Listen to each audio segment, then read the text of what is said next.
On the record today, it's really good to have Professor Sunetra Gupta, who is a leading epidemiologist from the University of Oxford. And Professor Gupta, when I was reading up and I was doing research for this interview, it was really interesting to read that you've also been called Professor Reopen. Would you like to tell everyone who is listening or reading this interview why they call you Professor Reopen as well? Well, I think I've only been called that once by Tunku Vandarajan. But yes, I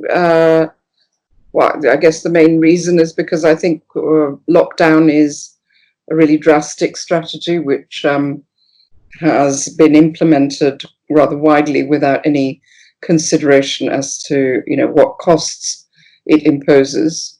And I think that I've been pushing for a while now to consider the costs of lockdown and to urge governments to reopen rather than remain in a state of permanent lockdown or keep reimposing lockdowns in the hope of somehow eradicating this virus. Do you think that's true of across the world? Because some would say while it doesn't seem that effective where I am here in New Delhi, but in many parts of Europe, they opened up at a time when their peak had ended.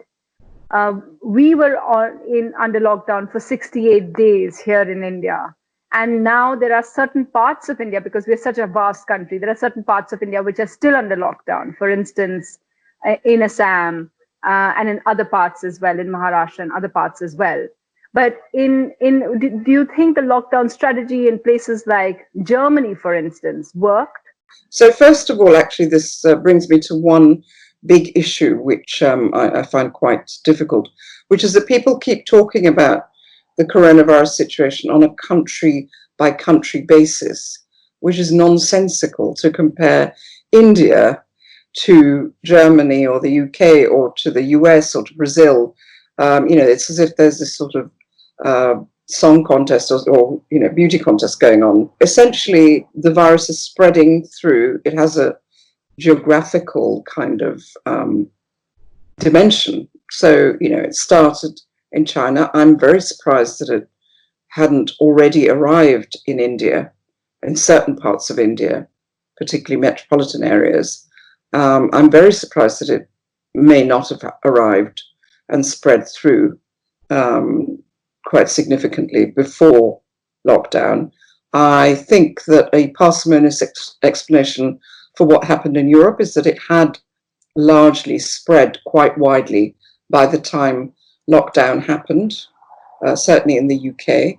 So I think what we're seeing now is that places where it has spread, where there were deaths from the virus, are now, but the deaths are reflective, of course, of how widely it had disseminated, that those areas are now protected in the sense that people have built up enough immunity, which, in addition to some people already having immunity through exposure to related coronaviruses, has created a situation where the virus can no longer spread.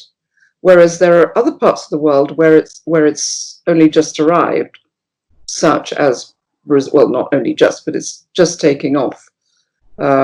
Hopefully, maybe it's even reached peak in Brazil, South America, Mexico, and parts of the southern United States.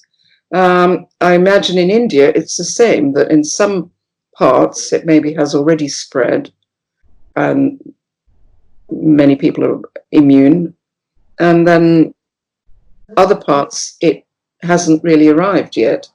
And so we really need to look at this on a different scale rather than on a country-to-country basis. But overall, just in answer to your question, did lockdown work? I think obviously lockdown has certain effects. It does reduce transmission. I think lockdown has, I don't know whether I'd use the word worked, but it certainly played a role in stopping the dissemination of the virus to out of certain metropolitan areas, both in the UK and Germany, and various other parts of Europe. But I don't know that that's a long-term solution for any of these places. You must have, I don't know if you've gone into any of the things that, India's really talking about. One of the things that a lot of our policymakers and our health ministry officials talk about is that, although, like you said, we don't know why, but in India, we've had the death rate is relatively lower than other parts of the world. For instance, what it was in the UK and in the US, average death rate is about more than 6%. In India, we've seen a death rate of about 3%. What do you think that is because of, or do we not know? Some people kind of suggested it may be the BCG vaccine that is given in these parts of the world. I very much doubt it would be the BCG vaccine, which almost, doesn't even do the job that it's supposed to do, which is protect against death from TB. So if it protected against coronavirus, that would be something. But I do think there are a couple of possible answers. I do agree, and sorry, you can see lockdown is over here. There's lots of noise. There are a number of things. First of all, one of the things that's become very, very clear with the virus is that it doesn't affect everyone equally. So there is a vulnerable sector of the population who are at risk of disease, severe disease and death. Some of these, of course, a large part of that are the very frail elderly population.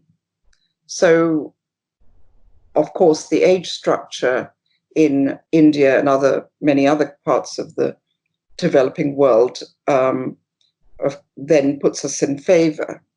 It favors us because obviously, in Italy, what is it? I can't remember now, 23% or 28% are over the age of 65.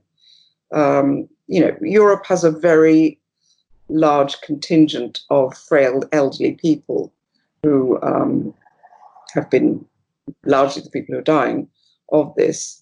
And then, of course, maybe it's also to do with the structure of how the elderly people are looked after. So if you have a lot of elderly people stuck in a care home, which is where many of these deaths have occurred, and the virus enters that care home, and it will spread like wildfire through the care home. So it's a matter of how many elderly you have and how well you protect them. So maybe we're doing a better job of protecting our elderly, which would be a nice thing to think. That's one idea. The other is, as I said, previous exposure, not to BCG, but other coronaviruses could play a role in protection. And it's possible, although, it's something to research, whether there are many more coronaviruses floating around in the subcontinent. And maybe, we undoubtedly have very high levels of exposure to a range of pathogens which could buttress our immunity against. So, Professor Gupta, you're talking, when you say previous coronaviruses, you don't mean the current epidemic, but no, strains of it. Other coronaviruses which are seasonal, and they cause, what some would describe as common cold. So a lot of other coronaviruses known as seasonal coronaviruses, which just circulate, and that they certainly circulate in the UK. And at the moment, in fact, our lab, we're testing to see what responses we have against those coronaviruses that may cross-protect against this new one. And I'm sure that will be the case in India.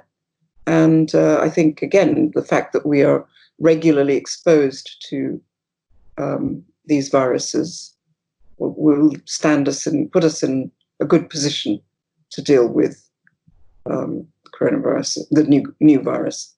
But the other group that's also vulnerable are people with comorbidities like diabetes and obesity, hypertension. Now, in that regard, of course, we do have in India a large population that fits that bill. So those are the people we really need to protect.